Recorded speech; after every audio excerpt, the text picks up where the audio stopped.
Hello and welcome, it's Kyle here, and in today's video we are going to be comparing the EasyEquities investment platform to the brand new Standard Bank Shyft investing platform. So let's jump right in. The first thing we are going to discuss are the fees, and this is probably the most important thing in my opinion that a retail investor should look at when they're considering an investing platform. So let's dive right in. Over here on the left we have EasyEquities. We have here the fees which they charge when you buy and when you sell your shares. Remember, all these platforms, they charge a fee both when you purchase the share and when you sell the share. And what we can see here is that the fees of the Shyft platform when you buy and sell a share are actually cheaper than EasyEquities. But we need to remember that the Shyft platform also charges a platform fee, and this is currently sitting at 0.2% annually, whereas EasyEquities does not. And you'll see how this affects our calculations in a bit. So for our calculations, what we're going to do is we're going to look at two examples. Case 1 being where we land up purchasing a share and the value of that share increases by 50%. Case 2 being where we purchase a share and the value of that share lands up decreasing by 20%. And what we're going to now do is we're going to look at how would these fees add up over a 1 year, 2 year, 3 year, all the way up to a 5 year holding period. So let's go ahead and look at that. So over a 1 year holding period, as you guys can see over here, probably the only things you really care about are the total fees. We can see here that in the case of where the share price increases by 50%, Shyft is cheaper than EasyEquities. In the case of where the share price decreases by 20%, Shyft is again cheaper than EasyEquities. And also, as you guys will see, the platform fee for EasyEquities is 0, whereas the platform fee for Shyft is, obviously it's going to have a platform fee because they charge 0.2%. And just bear in mind that in order for me to calculate this platform fee, all I did was I took the 0.2% platform fee which they charged and I multiplied that by the average price. Now this average price, guys, it's quite simply a theoretical example. I just took half of the value between the beginning and the end price. But anyway, 1 year holding period, Shyft platform is cheaper.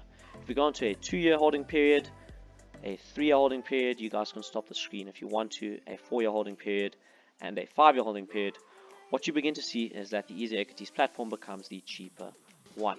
So in summary from this, what we can see is that if you are holding these shares for greater than a year, the EasyEquities platform starts to be cheaper than Shyft, and that's because the Shyft platform charges the annual platform fee, which EasyEquities does not. So just briefly to sum up for the fees, I think we can see that as soon as your holding period extends beyond 1 year or so, it looks like the EasyEquities platform becomes the cheaper one to invest in. Whereas if you are someone who looks at trading shares in the short term and wants to hold them for less than a year or so, then the Shyft platform becomes much more appealing. Moving on to the minimum investment. So when it comes to the minimum investment, EasyEquities is the clear winner here, and that's because they have something called fractional share investing, and they've actually gone ahead and patented this. And what this means is that for you, the investor, you don't need to essentially buy the entire share. So for example, if Apple's trading at $150 a share, you can actually go ahead and buy $10 worth of that share. You don't need to go ahead and cough up the full $150. Whereas when it comes to the Shyft platform, unfortunately you can't do fractional share investing, so you have to cover the full amount of the share. And also my video on how to buy your first share using the Shyft platform, go ahead and check that out if you haven't already.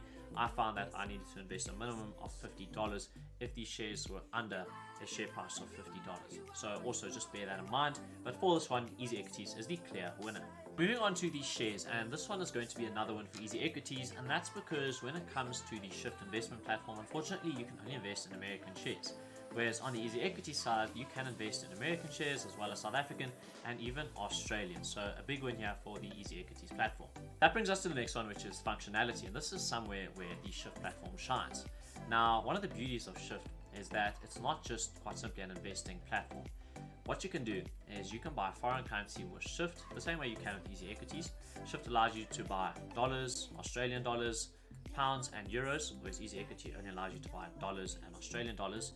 But where Shyft is different to EasyEquities is that with that foreign currency, you can actually get a card from Standard Bank and then you can actually spend that currency. So you can actually transact with it.